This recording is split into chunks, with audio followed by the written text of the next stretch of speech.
2022 को मेरठ के शोभित विश्वविद्यालय में 13वां दीक्षांत समारोह होने जा रहा है। मेरे साथ खास बातचीत के लिए मौजूद हैं कुंवर शेखर विजेंद्र सिंह जी, जो इस विश्वविद्यालय के कुलाधिपति हैं। सर, बहुत बहुत स्वागत है एलटीवी पे आपका। बहुत बहुत धन्यवाद सर। 13वां दीक्षांत समारोह आप करने वाले हैं, आयोजन करने वाले हैं। कौन कौन लोग इसमें बाहर से आने वाले हो, क्या कहना चाहेंगे? देखिए, किसी विश्वविद्यालय के लिए दीक्षांत समारोह एक बहुत महत्वपूर्ण हिस्सा होता है उस पूरी यात्रा का जो विश्वविद्यालय निभाता है। 13वां दीक्षांत समारोह है। इसके मुख्य अतिथि केंद्रीय मंत्री भारत सरकार पुरुषोत्तम रूपाला जी हैं। विशिष्ट अतिथि के तौर पे डॉक्टर संजीव बालियान, जो राज्य मंत्री भारत सरकार है, वो हमारे साथ होंगे। राजेंद्र अग्रवाल जी, जो सांसद हैं मेरठ से, वो रहेंगे। और विशेष तौर पे सिंगापुर से मिस्टर जैक्सिम हमारे साथ होंगे, जिन्हें पूरा विश्व टॉयलेट मैन के नाम से जानता है। सर, टॉयलेट मैन एक सुन के अगर लोग सुनते हैं तो काफी हास्यपद इसको समझते हैं, हंसी बुलाते हैं, बहुत सारी चीजें। लेकिन क्या बताना चाहेंगे आप उनको, टॉयलेट मैन की उपाधि क्यों दी गई है? देखिए, जब भी जो व्यक्ति कुछ कार्य करता है तो उस कार्य के हिसाब से उसकी पहचान बन जाती है। जैक्सिम ने अपना सारा जीवन इस पे लगाया कि यदि हमारे टॉयलेट साफ होंगे, सैनिटाइजेशन होगा, हाइजीन होगा, जिस पे आज माननीय प्रधानमंत्री जी के द्वारा भी स्वच्छ भारत अभियान चलाया गया, तो बीमारियाँ कम होंगी, इकोनॉमी अच्छी होगी। बहुत सारे विषय हैं जो इससे जुड़े हुए हैं। तो उन्होंने सारा जीवन इस पे लगाया है और भारत के जो स्वच्छता अभियान है उससे भी वो डायरेक्टली इनडायरेक्टली जुड़े रहे। 2017 से वो हमारे यहाँ पे ऑनरेरी प्रोफेसर हैं और इस साल दीक्षांत समारोह में वो हमारे साथ होंगे। ये तो रही जैक्सिम यानी कि टॉयलेट मैन की बात, लेकिन उसके अलावा अगर स्पेशल बात करें हम दीक्षांत समारोह की, तो उसमें इस बार क्या खास रहने वाला है? कौन सा स्टूडेंट ऐसा है जिसको पहली बार कोई उपाधि मिलने वाली है पीएचडी की? देखिए, पीएचडी की जो जिन लोगों को 34 लोगों को उपाधि मिलनी है, ये पहली ही उपाधि है उनके लिए तो। लेकिन बहुत सारे विषय ऐसे हैं जिसमें शोभित विश्वविद्यालय विशेष तौर पर काम कर रहा है। सब्जेक्ट की बात कर रहा हूँ जैसे रुद्राक्ष है, ठीक। पूरे विश्व में बहुत सारे चीजों पे काम हो रहा है, लेकिन हमारा जो प्राचीनतम ज्ञान है उसे विज्ञान के साथ कैसे समाहित किया जाए, कैसे जोड़ा जाए, या उसे आज हर आदमी कहते हैं साइंटिफिकली प्रूव लेकर आओ। तो रुद्राक्ष पे पिछले कई वर्षों से शोभित विश्वविद्यालय में काम हो रहा है। मुझे खुशी है कि इन 34 में से एक डॉक्टरेट जो उत्तर प्रदेश में ही नहीं, देश में पहली डॉक्टरेट होगी रुद्राक्ष पे किए गए शोध कार्य के, वो शोभित विश्वविद्यालय में दी जाएगी। सर, जब रुद्राक्ष पर रिसर्च किया था, जब शुरुआत की थी, तो स्टूडेंट्स के आगे क्या क्या प्रॉब्लम आई थी और क्या ऐसी चीजें थी जो जिंदगी भर याद रहेंगी उसको? देखिए, ये तो बच्चा ही ज़्यादा बता सकता है, स्कॉलर ही, लेकिन सबसे इम्पोर्टेंट क्या था इसमें, वो बहुत इंटरेस्टिंग था। ज़्यादातर इस देश में या पूरे विश्व में होती है रिसर्च, सर्च जो हो चुकी है उस पर दोबारा से रिसर्च। लेकिन जब ये शोध कार्य शुरू हुआ तो इसके साइंटिफिक रेफरेंसेस बहुत कम अवेलेबल थे, प्रैक्टिकली अवेलेबल ही नहीं थे। तो जब साइंटिफिक रेफरेंस आपके पास अवेलेबल नहीं होता है तो आपको ज़ीरो से शुरू करना होता है। तो एक तो सबसे बड़ा चैलेंज इसमें ये आया कि जब उसने ज़ीरो से शुरू किया तो हमारे पास साइंटिफिक रेफरेंसेस की कमी थी। दूसरा क्या है, जब आप जाके कहते हैं ये रुद्राक्ष है और मुझे इसमें इलेक्ट्रोमैग्नेटिक प्रॉपर्टीज़ चेक करानी है, तो लोग आपको पागल समझते हैं।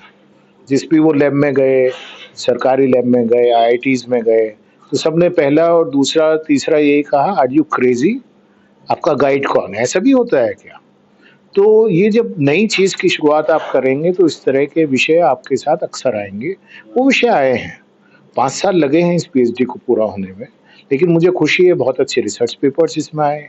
बहुत सारी चीज़ें ऐसी हैं जो आज पेटेंट की तरफ ले जा रही है हमें।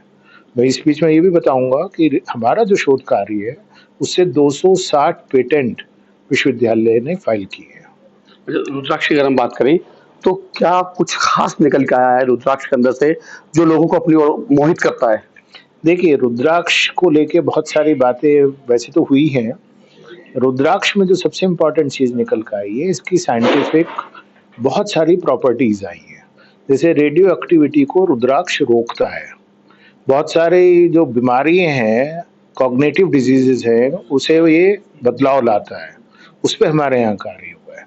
अब जो कार्य हम यहाँ पे चल रहा है वो चल रहा है preservation of rudraksha, scientific proof कैसे किया जाए इसे। तो हम टिश्यू कल्चर लैब में अपनी रुद्राक्ष को प्लांट भी बना रहे हैं। बहुत सारा इसका यूज़, मेडिकल यूज़ कैसे हो सकता है उस पे भी काम कर रहे हैं। कुछ और विषयों पे भी ऐसा कार्य हो रहा है जो आज समाज में आने वाले समय में एक पेटेंट के तौर पे, एक प्रोडक्ट के तौर पे आएगा और बहुत फ़ायदा देने वाला है। तो ये तो साइंटिफिक रीजन रहे, लेकिन अगर हम अध्यात्म की बात करें, जो हमारे जो पुराने लोग थे, जो संत थे, महात्मा थे, वो सब रुद्राक्ष पहनने की सलाह देते थे। ऐसा अध्यात्म के मामले में क्या निकल के सामने आया इसमें? देखिए, इसमें ऐसा था करीब 3000 सैंपल साइज़ हमने लिया था, जो मुझे बताया गया हमारे स्कॉलर ने, और जिस पे इसका इम्पैक्ट देखा गया। जैसे कहते हैं ना, एक मुखी रुद्राक्ष पहनिए तो ऐसा होगा, दो मुखी पहनिए ऐसा होगा। तो जब इस पे सारा किया गया तो 2-3 बातें बहुत इम्पोर्टेंट निकल के आई। एक तो ये निकल के आया कि ऊर्जा को समाहित करने के लिए एज़ ए कैपेसिटर रुद्राक्ष काम करता है। दूसरा, जैसे मैंने बताया कि ये मैग्नेटिक, इलेक्ट्रोमैग्नेटिक रेज़ को बैलेंसिंग करने में काम कर रहा है। तो ये जो सारी चीज़ें थी, ये ऐसी थी जो अध्यात्म में तो कही गई। हमारे यहाँ ये कहा गया है कि रुद्राक्ष धारण करने से ऐसा होगा।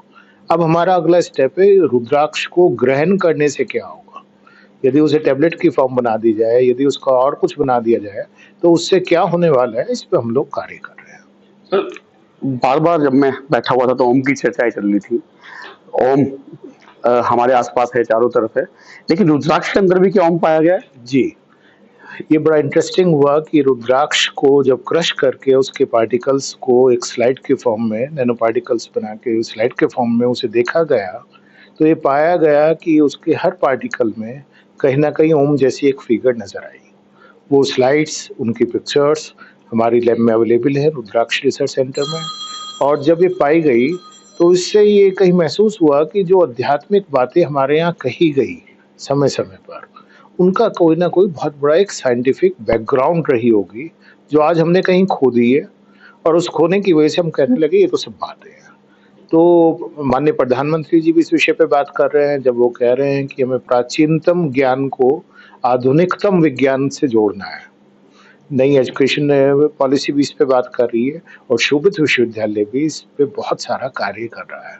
तो मेरा आखिरी सवाल है, जब भी आप किसी से मिलते हैं, चाहे वो देश के प्रधानमंत्री हो, चाहे हमारे राष्ट्रपति हो, आप उनको रुद्राक्ष का पौधा क्यों भेंट करते हैं?